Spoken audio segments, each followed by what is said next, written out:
আচ্ছা বাকিরা চলে যাও, তোমরা টাকাটা গুনে ফেলো। গুনে এই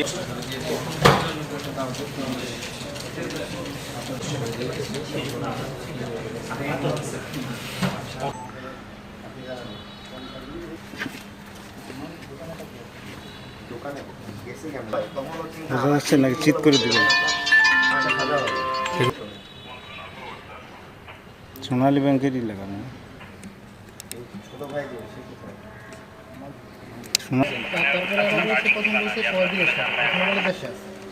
কত রেটে ভাঙাইছেন? এটা আছে রেটটা আছে এত টাকা কিভাবে পায় মালিক? হরিয়াল তোমরা যারা ধরছো স্টুডেন্ট দুজন কোথায়? আচ্ছা সাহেব প্রতাপ মোড়ে দেখা যায় প্রতিদিন আমরা গাড়ি চেক করতাম, যে গাড়ি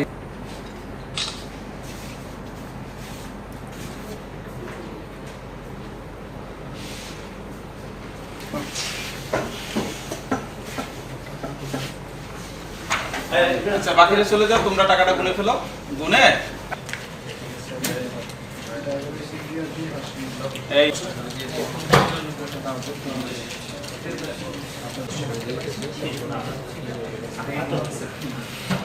বৈষম্য বিরোধী ছাত্র আন্দোলনের যারা আছেন তারা কিন্তু একই সাথে সাহেব প্রতাপ মোড়ে আজকে তারা ট্রাফিক নিয়ন্ত্রণে কাজ করছিলেন। এমন সময় একটা গাড়ি আসে, যে গাড়িটা তাদের কাছে সাসপেক্টেড মনে হলো, যে সেখানে দুইটা আইফোন দেখতে পায়। পরে স্টুডেন্টরা গিয়ে ওখানে জিজ্ঞাসা করে যে আপনারা কারা, আপনাদের পরিচয় কী এবং গাড়িতে আর কী কী আছে। তখন আমাদের ভিডিপি সদস্য ছিল, তাদের জিজ্ঞাসাবাদে এক পর্যায়ে একজনে বলে যে এটার মধ্যে টাকা আছে তাদের ব্যাগে। তো টাকা থাকার পর তাদের সন্দেহ হলো কত টাকা কি, খুলে দেখালো, খুলে দেখা তারা বললো যে 89 লক্ষ টাকা। তো এটা একটা বিশাল একটা অ্যামাউন্ট, সাধারণত মানুষের কাছে এরকম একসাথে প্রায় 1 কোটি টাকার কাছাকাছি থাকার কথা না। তো এটা সাসপেক্ট হওয়ার পরে ওরা জিজ্ঞাসাবাদ করলো যে আপনার এই টাকাটা কোথা থেকে আসছে, কোথায় যাচ্ছে। তো আমাদের বিডিপি যে দলনেতা আছেন তিনি জিজ্ঞাসা করলেন। তো তখন ঢাকা থেকে একজন লোককে ওরা ফোনে ধরাই দিল। সে বললো যে ভাই ঢাকা থেকে টাকাটা যাচ্ছে, এটা ব্রাহ্মণবাড়িয়াতে যাচ্ছে, টাকাটা ছেড়ে দেন, এটা আমি দেখতেছি। তখন ওনার পরিচয় জানতে চাইল এবং টাকা কোথা থেকে, তখন ওনারা সদুত্তর দিতে পারেনি।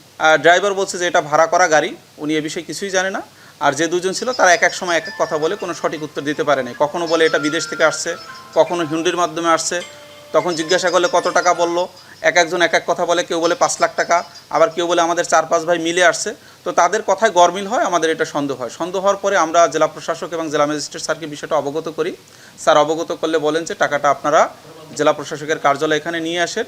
আনার পর আমরা প্রাথমিকভাবে এটা জেলা প্রশাসকের যে ট্রেজারি আছে সেখানে তারা জমা রাখবেন। পরবর্তীতে তারা যদি লিগ্যাল ডকুমেন্ট দেখাতে পারে, সেটা পরবর্তীতে কোর্টের মাধ্যমে তারা সিদ্ধান্ত নেবেন।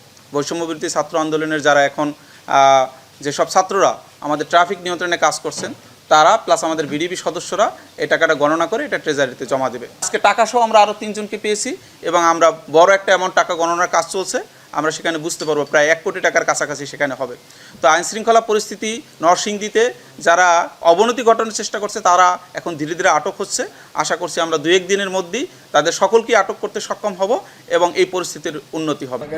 সে দিয়ে দিয়েছে 89 লাখ দিয়েছে, আর বাকি টাকাটা কোনো পার্টির মাধ্যমে হয়তো সে আগেই নিয়ে গেছে। হ্যাঁ আমরা বলছি তো, আমরা বলছে যে তোমরা যাও, এনে গেলে টাকাটা দিয়ে দিব আর ডলার টুলার দিয়ে। স্যার এটা হইলো একটা গ্রুপিং, মানে যারা ওনার আছে 3 ভাই, বাইরে থাকে 3 ভাই, ওনার 2 ভাই বাইরে। হ্যাঁ আমার ফুফাতো ভাই আরেকজন আছে স্যার, যে আমাদের ভাস্পতি এলাকার আরেকজন।